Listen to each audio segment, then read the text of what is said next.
Thank you so much. Muchas gracias, María, y a la Fundación.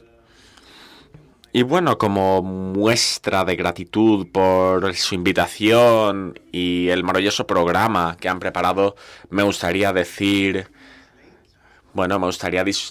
que la razón por la que hemos empezado un poco tarde no es culpa de los maravillosos organizadores, pero por el sueco que ha perdido conciencia del tiempo y ha llegado un poco tarde, así que es todo mea culpa y quiero disculparme. Espero que haya merecido la pena la espera. Muchísimas gracias por estar aquí. Muchas gracias por estar interesados en el libre mercado y en la gente libre, porque tengo que ser honesto, a veces me siento un tanto solo cuando me importan estas cosas. A veces parece que todo el mundo se opone a estas ideas que han traído al mundo tantas oportunidades, que nos han brindado tantas oportunidades y riqueza. El capitalismo está bajo presión. Ahora se ve como una plaga de la humanidad de varias maneras. ¿Tuvieron la oportunidad de ver la última película de Indiana Jones? Indiana Jones y el Dial del Destino. Está bien, a mí me gustó, pero no por su comentario social. Porque en un momento dado Indiana Jones se acerca al villano, interpretado por Mads Mikkelsen, y le habla de un antiguo mecanismo que lo robó. Pero interviene otra mujer y dice, y luego yo se lo robé a él. Se llama capitalismo. Esa es la opinión del capitalismo que tiene Hollywood. Y no es mucho peor que lo que vemos a veces en las redes sociales y en las ciencias sociales. Parece que a nadie le gusta el libre mercado. Una encuesta muestra que solo un 20% de los americanos aprecian el capitalismo. Eso significa que más gente cree en espectros que en los beneficios del capitalismo. Un 56% a nivel internacional cree que la humanidad está condenada. No solo que esté mal, sino que está condenada fundamentalmente por el daño medioambiental que el capitalismo ha causado. Y esta es la opinión que nos ofrecen varios políticos en gobiernos europeos, gobiernos estadounidenses, de Nueva Delhi a Beijing, que las ganas de los suministros globales, que el libre mercado es peligroso y necesitamos otra cosa. Necesitamos que los gobiernos intervengan para repatriar la producción,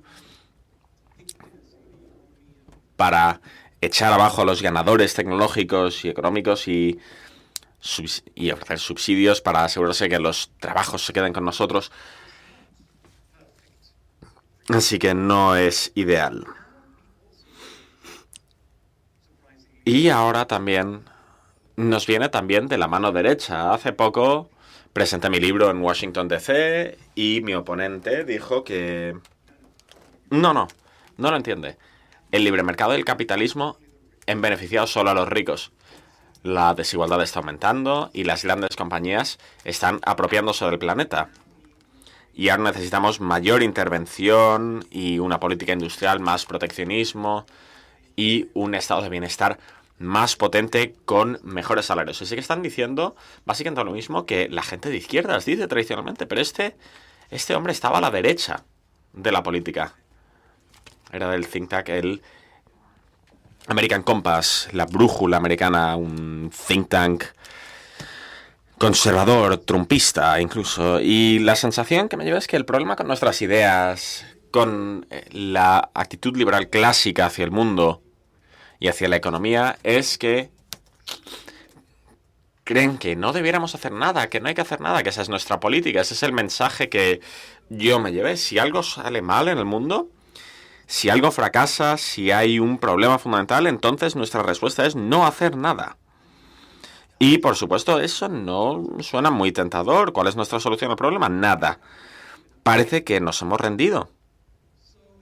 Así que esa es la pregunta.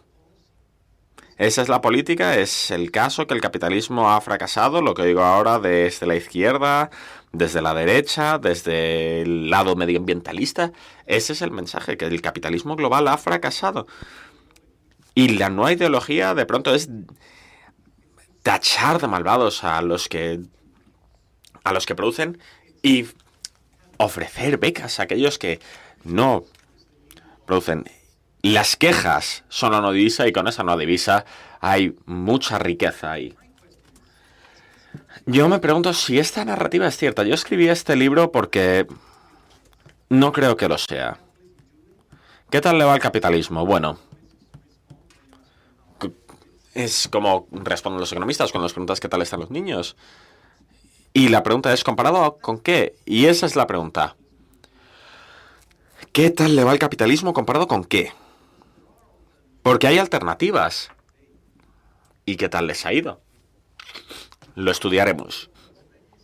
Pero en primer lugar, voy a decir que puedo entender la hostilidad, el miedo a la apertura, al capitalismo global, porque parece que el mundo se está volviendo más peligroso, parece que estamos en un momento difícil. Si echamos un vistazo a los últimos 20 años, han sido 20 años de horrores y de desastres reales. Hemos tenido crisis financieras, hemos tenido guerras sin fin, hemos tenido la pandemia,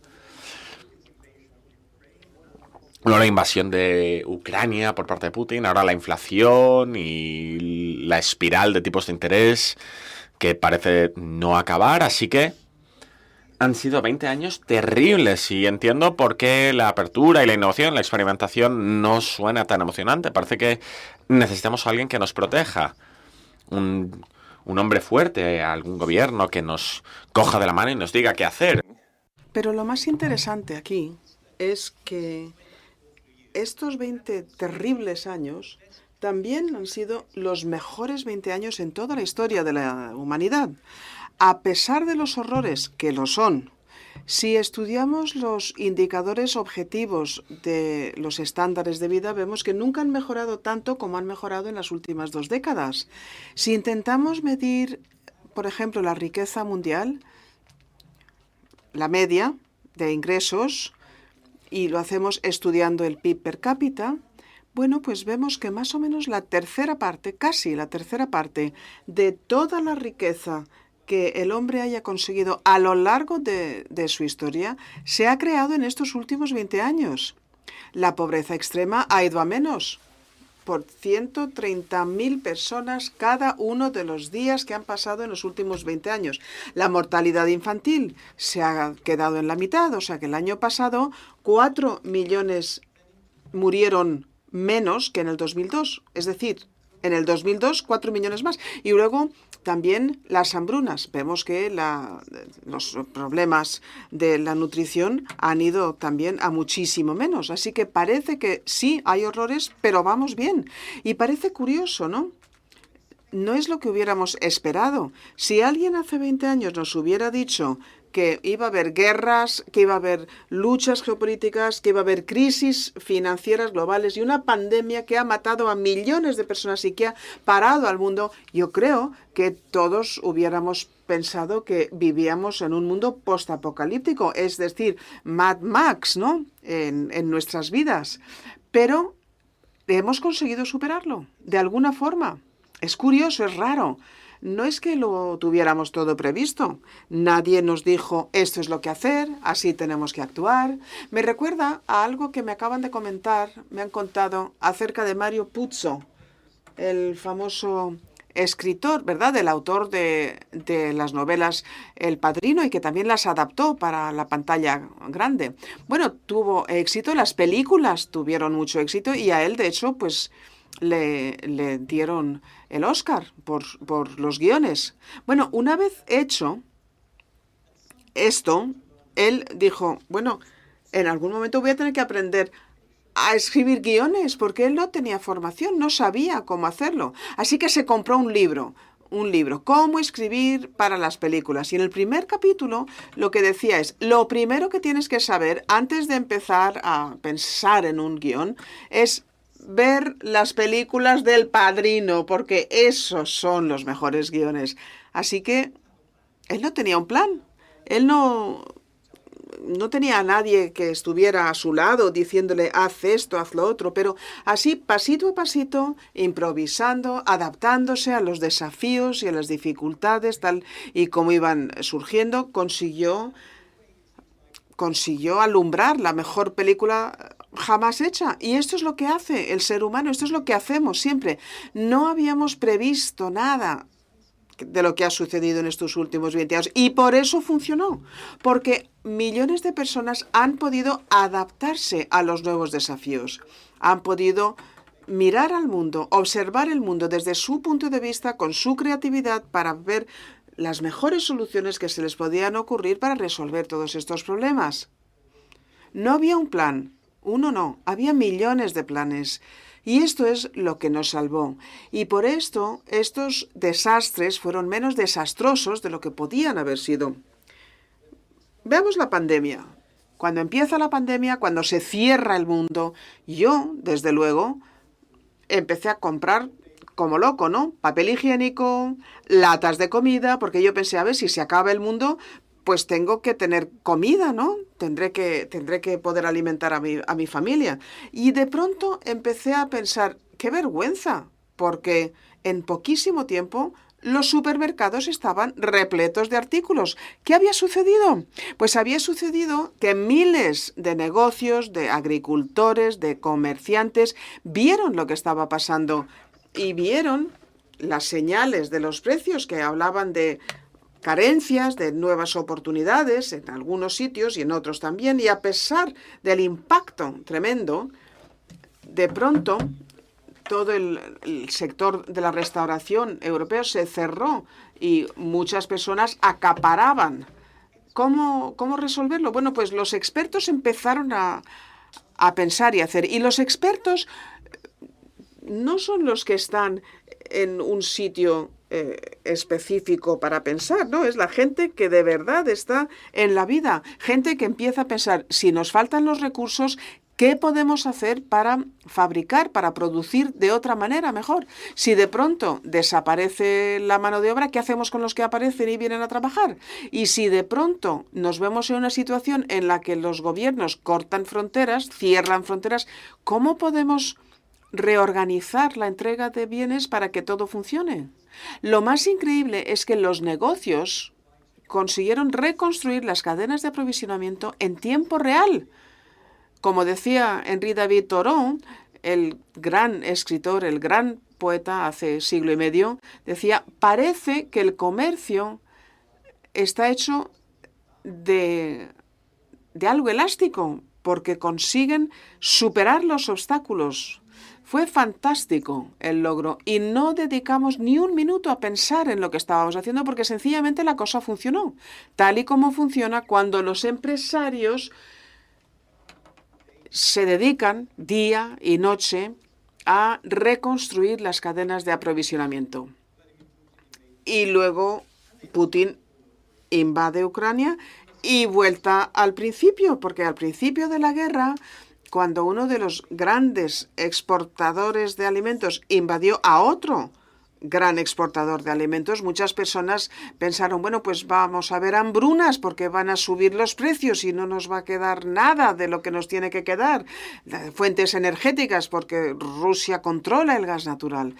Bueno, en pocos meses los precios de los alimentos habían vuelto a su ser. De hecho, era más económico que antes de la invasión. Los precios de gas natural habían bajado un 80% en unos pocos meses, porque los agricultores y las empresas energéticas y los exportadores de gas natural licuado respondieron, reaccionaron, vieron las oportunidades, empezaron a producir y cambiaron las pautas y patrones de comercio para poder luchar contra estas faltas y volvimos a nuestro ser. Otra cosa fantástica que nunca lo comentamos, no se dio en las noticias porque así funciona el mundo. Cuando hay un cierto grado de libertad a todas esas personas que trabajan tan duro, los trabajadores, los empresarios, ahí, improvisando, innovando, nosotros todas las crisis las hemos conseguido dejar atrás gracias a la improvisación. Así que lo que hemos visto en los últimos 20 años es el capitalismo exitoso. Es el éxito de los mercados libres. No se han limitado a enfrentarse a la crisis. También, de hecho, han sabido mejorar el mundo. Porque estos datos acerca de la mejora, acerca de la pobreza, acerca de la salud, bueno, pues esto es gracias a los países que han sabido integrarse y penetrar y funcionar dentro de los auténticos mercados libres. O sea que a lo que yo voy es a que el liberalismo, el capitalismo, no tiene que ver con no hacer nada cuando surge el problema. Es decir, vamos a permitir a los expertos, vamos a permitir que vean los problemas, que los estudien y que piensen en las soluciones. Vamos a impedir a un gobierno, a un mandatario, vamos a impedir que imponga obligaciones y limitaciones, que interrumpa a millones de personas, que no les permita experimentar, porque sabemos que sobre todo en tiempos difíciles, cuando no hay nada predecible, cuando no sabemos qué va a pasar, ese es el momento cuando comprendemos que necesitamos todos los conocimientos y creatividad posibles. Y esto es lo que verdaderamente se libera cuando permitimos a las personas a experimentar con sus modelos de negocio, con sus patrones, con su trabajo y con sus innovaciones, con sus nuevas ideas. Cuando llegan a partes de la economía y ven que hay algo que ellos sí pueden hacer en pro de lo demás. Así que esta tentación de que alguien tome las riendas para salvarnos, el gran gobierno, el hombre fuerte, con una solución para todos los problemas, pues es una manera de sustituir la sabiduría de los millones de personas y su constante experimentación, este proceso constante de aprender más acerca de lo que funciona y lo que no funciona. Es una sustitución, las preferencias, las actitudes de unos pocos, un puñado de personas que están arriba. Y esto es peligrosísimo si pensamos. Es la centralización, es peligrosísimo el socialismo. El autoritarismo es una forma de darle la espalda al conocimiento y una manera de perder la creatividad. Y es una manera de decir, pues este que tome las riendas y este que lo solucione. Y esto siempre fracasa. Estas ideas que tantas personas comentan ahora, estas ideas acerca de la intervención, bueno, tampoco es nada nuevo y no es emocionante. Se ha puesto en práctica antes. La verdad es que tiene un bagaje largo y terrible. Los controles de precios dan lugar a escasez. Las barreras arancelarias se traducen en pérdida de empleo y los políticos de pronto entran y ponen en tela de juicio las decisiones que han tomado los mercados y las millones de personas. Esto resulta en el fracaso total. Aquellos que ahora hablan acerca de por qué deberíamos de subvencionar a los ganadores, pues hablan acerca de algunos ejemplos, ¿no? Por supuesto, si lo subvencionas todo, algo seguro que va a conseguir el éxito, claro que sí. Pero los investigadores, los que estudian el resultado de estos intentos, ven que tras cada éxito hay 100 fracasos. Y está bien fracasar. Hay que fracasar para descubrir algo nuevo. Así consiguen avanzar los mercados, pero el Estado empieza de pronto a subvencionar a los ganadores y entonces está cortocircuitando el proceso de descubrimiento en su totalidad, porque impiden que los mercados, que los consumidores hagan lo que tienen que hacer para poner a prueba la actividad comercial. ¿Qué es lo que te dice esto no funciona, hay que interrumpirlo para poder verdaderamente hacer que el capital y la mano de obra se encarnen en lo que funciona? Y esto es peligroso, esto es muy peligroso. Y por eso tenemos esta larguísima lista de fracasos gubernamentales cuando elegimos a los ganadores. En las navieras antiguas, en las plantas acereras, la guerra contra el cáncer, el Concorde supersónico y Cuero. ¿Os acordáis de Cuero? Ah, ahí hay alguien que se acuerda. Bueno, pero casi nadie se acuerda de Quero, porque casi no llegó a nacer. Era un intento franco-alemán de desarrollar un Google europeo, porque Schroeder y Chirac en el 2005 dijeron, esto es lo que tenemos que hacer para que el futuro sea nuestro. Vamos a construir una industria en Europa, vamos a comprar cientos de empresas y vamos a dedicar miles de millones para desarrollar nuestro motor de búsqueda. ¿Y qué pasó? Los franceses y los alemanes eran buenos ingenieros, pero ni llegaban a ponerse de acuerdo en lo que estaban buscando crear. Se enfadaron, les dieron más dinero y, bueno, se odian ahora mismo. Esto es lo que pasa muchas veces y está bien si lo que está en juego es tu dinero. Esto es lo que hace además que pienses un poquito acerca de lo que hay que pensar en cuanto a las inversiones a futuro. En fin, hay una larga lista de fracasos cada vez que ponemos en marcha estas ideas. Yo creo que han pasado 10 años, ¿no? Desde que Pablo Iglesias de Podemos, hace 10 años, dijo: Europa tiene que aprender de Venezuela y de las políticas de Chávez, porque él está al frente de su país y tiene un plan y va a haber una redistribución, equitativa. Bueno, sí lo dijo, pero parece que fue el mayor desastre económico en la historia moderna. El PIB per cápita se colapsó. Casi 7 millones de personas han huido de este experimento, porque cuando hay una persona que tiene todas las soluciones a todos los problemas, lo que hacen es impedir que nadie más busque ninguna otra solución. Y por eso es tan peligroso. No es, desde luego, una idea novedosa ni emocionante. Se ha puesto en marcha antes y siempre acaba en el mismo punto.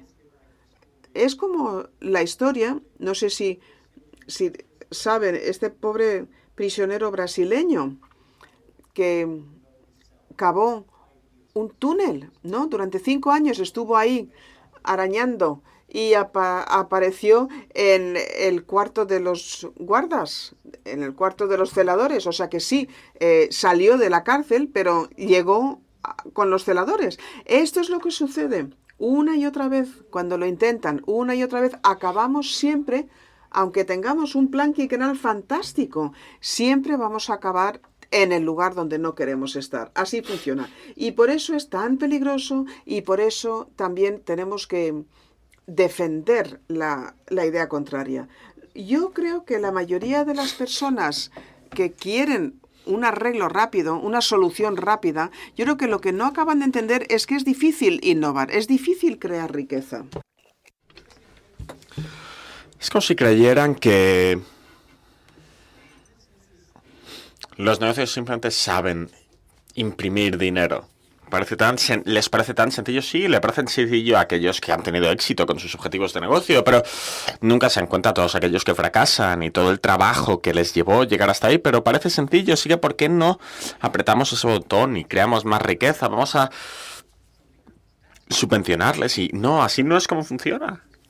Con todo gran modelo de negocio que yo he investigado, cada gran innovación que he investigado no se creó de la noche a la mañana. No es algo que se le ocurrió a la gente de pronto o en comité. Fueron cientos de experimentos. Y prueba y error. Y de financiaciones. Y luego adaptación. Y a través de pequeños progresos que habían visto al principio. Y era un modelo completamente distinto. Y es difícil. Porque la innovación y la economía es un proceso de descubrimiento. No es un botón que pulsar, es una aventura de descubrimiento y es uno difícil. Y mucha gente fracasa. Uno de los grandes emprendedores de Suecia me dijo que estaba andando por un campo de minas literal, y no sabes dónde hay minas. Pero si terminas donde no debes estar, pues no vas a estar ahí durante mucho tiempo. Pero al otro lado hay un modelo de negocio con mucho éxito, capacidades tecnológicas, que eso enriquece a toda la humanidad. Así que hay que llegar ahí. Pero las minas están ahí con consumidores que cambian de opinión, con muchos, con socios y asociados y empleados, mucha regulación y cambios de modelo de negocio que siguen cambiando y financiadores impacientes, y es peligroso. Así que, ¿qué puede llevar a la gente a enfrentarse a este campo de minas? La recompensa, la posible recompensa de que si consigues llegar al otro lado, estarás bien recompensado, te quedarás con el fruto de tu labor, o al menos la mayoría. Esa es la clase de incentivo que anima a la gente a cruzar estos campos de minas. Y la mayoría no llega a esa clase de riqueza. Y es una pena, pero lo importante para la humanidad es que algunos llegan, encuentran un camino seguro entre las minas para llegar al otro lado y pueden pasar al siguiente campo de minas y pensar en nuevos bienes, servicios. Así es como la humanidad sigue avanzando. Esto es lo que hacen los negocios, esto es lo que hacen los capitalistas, esto es lo que hacen los innovadores todo el rato. Trabajan día y noche para los demás. Tienen que arriesgarlo todo. Y tienen que trabajar, tienen que pagar a sus trabajadores, aunque el negocio funcione o no. Pagan a sus proveedores, tienen que pagar sus préstamos y los tipos de interés. Y se les tienen que ocurrir bienes y servicios que la gente esté suficientemente interesada como para pagar. Si consiguen hacer felices a toda esta gente, y eso es un caso hipotético enorme, solo entonces consiguen quedarse con algo. Con nada. Algo. Y esos son los beneficios. Los beneficios dicen que es algo que se le quita a los demás, que se saca de la organización, o algo que se le quita a los consumidores o los trabajadores, y eso no tiene ningún sentido. Los beneficios... Eso es lo que se queda el empresario del valor que crea para todos los demás. ¿Y cuánto es eso? Nada. Alrededor de un 2%, de acuerdo con William Nordhaus, el economista y laureado Nobel que ha hecho un vistazo a la implementación de nuevas tecnologías disruptoras de bienes y servicios en la economía estadounidense a lo largo de largos periodos. Se da cuenta de que la riqueza, el excedente de riqueza que estos negocios crean, es alrededor de un 2%. Solo se quedan alrededor de un 2%. El resto va a los demás, sentados en nuestro sillón viendo Netflix. Nos quedamos con el 98% restante, porque terminamos con mejores bienes y servicios, nuevas capacidades, nuevos conocimientos y un mayor poder adquisitivo, porque los precios caen a medida que esto pasa. Y se quedan con un 2%. Sí, tienen éxito. Y, por supuesto, un 2% de miles de millones de euros. Eso es mucho. Y por eso, si echamos un vistazo a los ultra ricos, y es cómo pueden permitirse tanto dinero. Pero pueden permitírselo porque se merecen, pueden merecérselo. Si crearon tanto valor para los demás, pues se pueden quedar con algo para sí. Porque esto es lo que hay que tener en mente. Para mí, para ustedes, creo, cuando pensamos en la economía, no es hemos oído hablar a mucha gente de relaciones económicas, desigualdad, del hecho de que Elon Musk y Bill Gates y Jeff Bezos sean 10 millones de veces más ricos que una persona de clase media normal, y parece que es injusto y que el mundo está deteriorando. Pero si pensamos en lo que importa, no creo que sea cuántos ceros tiene alguien detrás del primer dígito en su cuenta. Es lo que uno puede hacer con el dinero. Es lo que compra. El tipo de vida, la clase de necesidades, comodidades y bienes que uno se puede permitir, y no son euros y céntimos. Y a veces pienso en esto cuando estudio la historia y mi historia familiar, este experimento mental.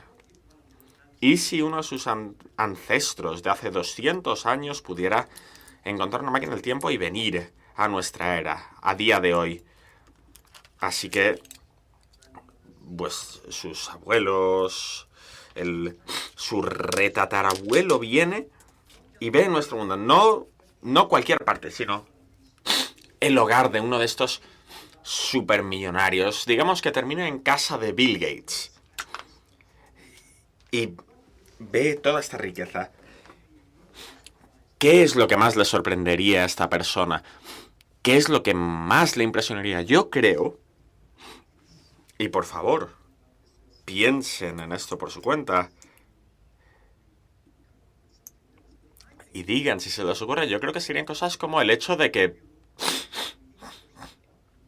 cuando Bill Gates pulsa un botón, de pronto hay luz para que sus hijos y nietos puedan hacer deberes incluso a altas horas de la noche y que tengan acceso bueno, calidez cuando hace frío o refrigerar si hace demasiado calor. El hecho de que tenga una cantidad casi inacabable de agua potable que sale de un grifo, incluso agua caliente, si así lo desea. El hecho de que parezca que está vivo a pesar de que ahora todos sus hijos están vivos, a pesar de que ya tienen más de 50 años, mientras que hace 200 años un 50% de la gente no llegaba a la madurez. El hecho de que le queden la mayoría de sus dientes, el hecho de que pueda tomar una pastilla para que el dolor desaparezca, incluso reemplazar miembros si se deterioran.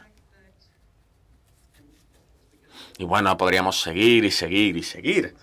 Pero esto es magia. Esta cajita que Bill Gates puede utilizar para hablar con gente en tiempo real, aunque estén al otro lado del planeta. Puede ver lo que está pasando en tiempo real a medida que pasa. Y puede incluso, si ve algo interesante, puede cogerlo y coger una impresión de ese momento para poder verlo siempre que quiera. Y puede entrar en una caja un poco más grande hecha de metal con 4 ruedas. Y puede ir más rápido que un caballo. Y si entra a un tubo de metal con alas, puede incluso volar a otro continente. Y ver otros lugares. Todas estas cosas son mágicas a nuestros retatarabuelos, ¿no? Y lo es, porque es extraordinario, pero lo más increíble es que estas son cosas que nosotros tenemos en común con Bill Gates, Elon Musk y con Jeff Bezos. Las cosas que son más importantes. Y hay otras cosas que nos separan. Pero no creo que le prestara tanta atención a ello. Bill Gates bebe vinos mucho más caros que yo, seguro. Su tubo de metal es suyo, así que él no tiene que esperar en el aeropuerto. Yo sí. Y por supuesto, esos son diferencias fundamentales que generan muchas quejas y ahora pensamos, ¿por qué tienen que tener un jet privado, beber un vino tan caro, tener prendas que cuestan decenas de miles de euros? Pero no creo que nuestros ancestros consideraran eso la gran queja comparado al hecho de que podemos ver a nuestros hijos crecer, que ahora llegamos a tales edades en países económicamente libres que puede que incluso podamos ver a nuestros nietos.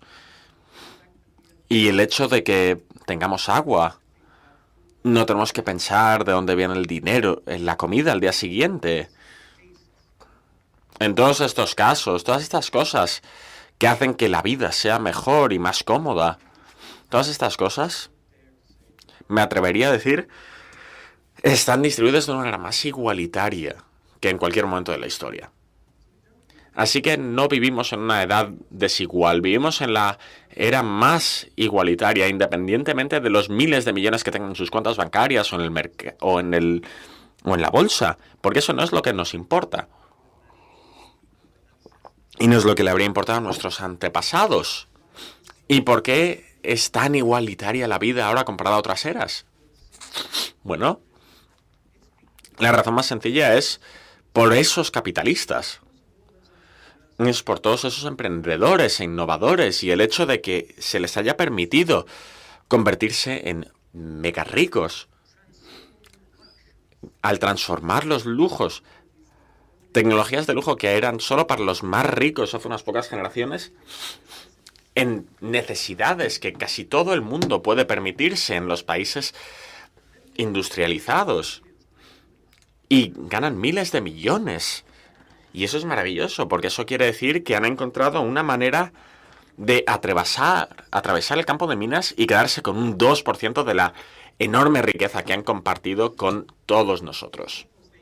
Y, por supuesto, no hacen esto porque sean amables y buenos y personas decentes. Puede que lo sean, algunos seguros serán personas maravillosas, pero eso da igual. Puede que lo hagan porque solo quieren lo mejor para ellos mismos. Pero esa es la belleza, yo creo, del libre mercado, que es el primer sistema económico en la historia en el que solo puedes enriquecerte enriqueciendo a los demás. Es el primer sistema en el que solo puedes acumular riqueza, trayendo riqueza a los demás y ofreciendo algo que es más importante que el dinero que te dan.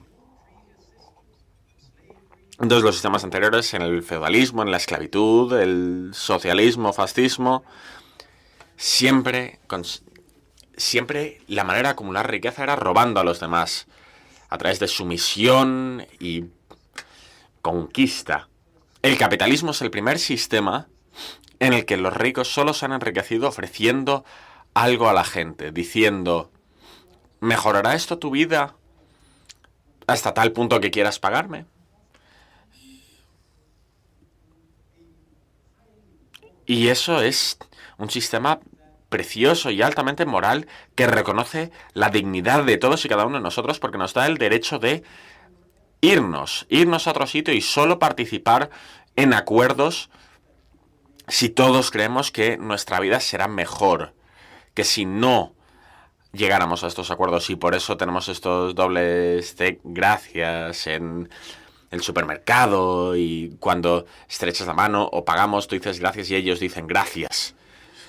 Y a mí se me educó con la idea de dar las gracias a la gente que te ha hecho un favor y eso es exactamente lo que pasa en los mercados.